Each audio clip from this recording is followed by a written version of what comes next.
All right, hey, it's Baltimore Mike doing a video. It's been a little while since I've done a pre-workout one. Just whatever, being lazy. Before I get into, so we're gonna be doing Defiant. But before I get into that, I just want to talk a little bit about YouTube and doing videos.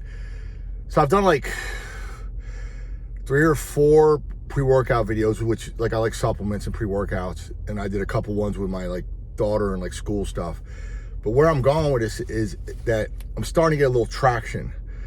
Like, so I got over what I call like the embarrassing stage, when you got like 10, 15 views for like 2 weeks.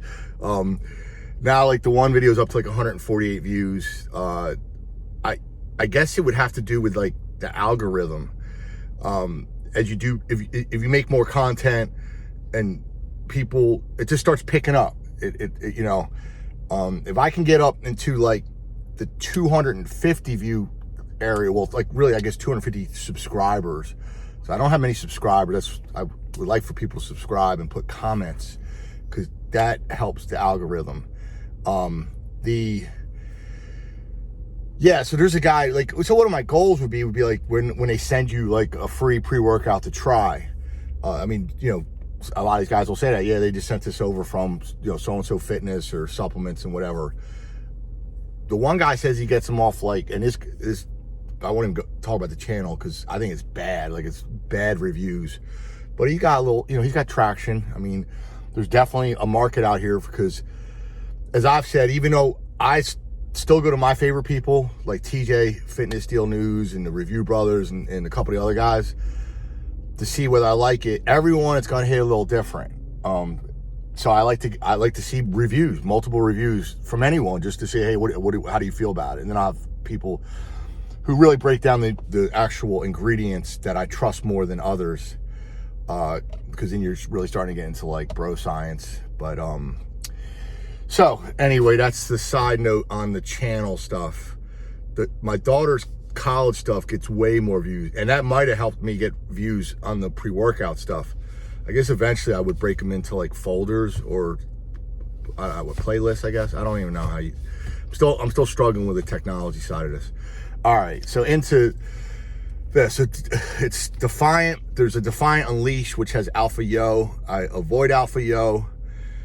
Unless you know what you're doing, be very careful with that. That's the one ingredient where you feel sick, like you feel like you have the flu or you're dying or something like that.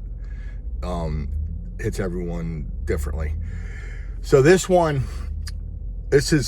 Muscleforce, and I'll make a comment about that. So Muscleforce has a whole line of products. So they'll have like fat burners, they'll have you know, multiple pre-workouts and stuff. They've been around for a while. Some of these other pre-workouts literally have a pre-workout. That's it. They come fucking out of nowhere, often from New Jersey, with like this pre-workout. I would tend to trust the bigger companies on how legit it is, and whether it has illicit products in it. Now, granted, I love the latest, greatest, crazy pre-workout. I really do. But you got to kind of worry about what you're taking it sometimes, especially if this is all they have is like a pre-workout. You know nothing about this company. This shit disappears. I mean, it's like Excelsior, which is to me was, in this latest time frame in the last few years, was the real crazy one. I mean, I felt like I was hooked on that stuff. I laughed about it. We went to Universal in Orlando a couple of years ago, right before COVID hit, and I was drinking the pre-workout to go, because it was like 10-hour days at the music park. I would go around the music park all cranked up on Excelsior. Anyway, which you can't even get your hands on anymore. Which, as you'll find out, that's what happens. If something's really good, it disappears, they ban it or whatever, or it just quietly goes away, or they change the ingredients and it's not strong anymore. That's really common. So with this one, what do we got here? I mean, just the basics. It's got beta-alanine, which is the one that's going to give you the tingly feeling, you know, that your skin's itching. Like it. It does have Aragenesis, which is, now you're getting into the exotics, and then the 2-amino aspartame, which is supposed to be DMHA. I mean, long story short, nothing too crazy with the amounts of these things. No alpha yo, that's a good thing. And the caffeine was pretty low too. Where's the caffeine? Sometimes it's 350. They try to give caffeine all these different crazy names and stuff, but the caffeine's like, it's 350. Another comment about like pre-workouts.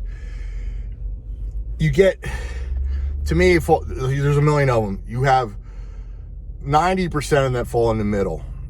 I say in the middle of, like, let's say scale 1 to 10. You have a few of these crazy ones that are like 10s, like Dark Energy, Crack Gold, Excelsior, and Flame, some of these other ones that are really, really amped up. Well, I mean, I'm giving them a 9 or 10. You might not even like it. It might drive you nuts. Then on the bottom end, you have ones that are just garbage. Like I can't even believe I bought it, and it's just a waste.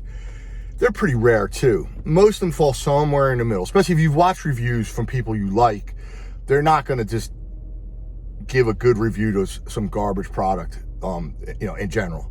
And then you got the ones that like the bigger, like the C4 and stuff like that, which if you're watching these things, you're past all that. If C4 or bangs what you do,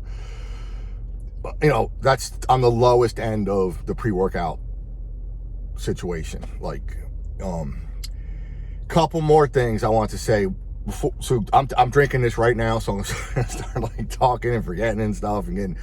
I'm drinking it in the car before I go in the gym, doing legs. You always got to have a good pre-workout for legs. At least I do.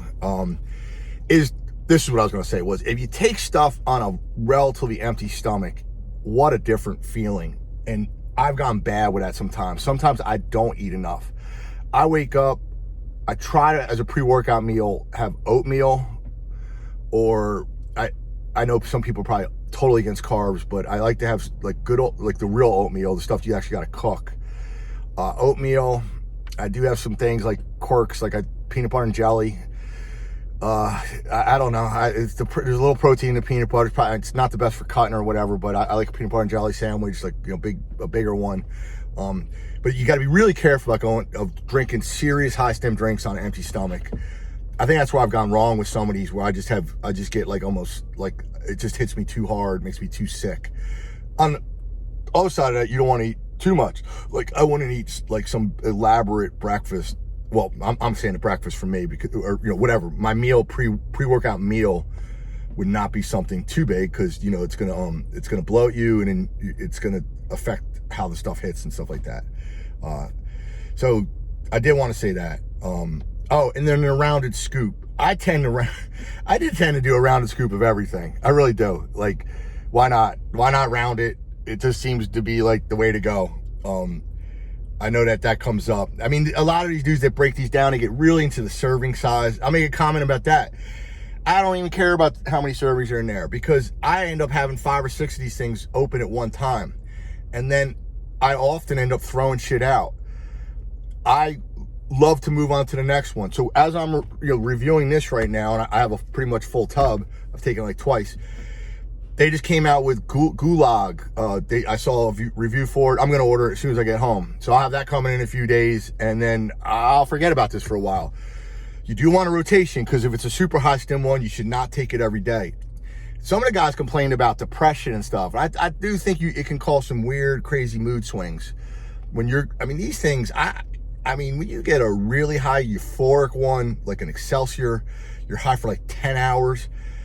Yeah, the next day, I assume it's like how do people who crash off crystal meth and stuff. This stuff is, this can be wild towards your mood. So anyway, you want to rotate them with your daily drivers, which are your everyday ones. I never go a day when I don't take something, or at least when I go to the gym. I do avoid these things on like weekends when I'm like not going to the gym or something, or I'm away or whatever. I generally try to just go to coffee, to take a break from these super high stims. I know you're supposed to rotate out completely for like a week or two off any of these stims. I tend not to do that, but that might be a problem down the road. But anyway, enough with that. I'm almost done with it. I'm going to the gym. I'll do a little stuff in there, or I'll do the legs, and then I'll do the comments from the gym while I'm cranked up and to see how it works. All right.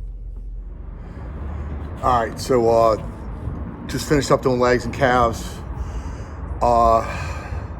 It's what I expected. I mean, it's like the third time I've taken it, Defiant. So on a scale of 1 to 10, I think it's like a 7. Everyday driver type situation. For legs, I wish I had something a little stronger to really power through legs. I don't like doing legs. My knees are hurting right now. I'm having to go on and off with like knee pain, especially at my age, but I'm going through some knee pain, so I couldn't really go heavy. So because I had to go more like almost more intense because I had to get higher reps in.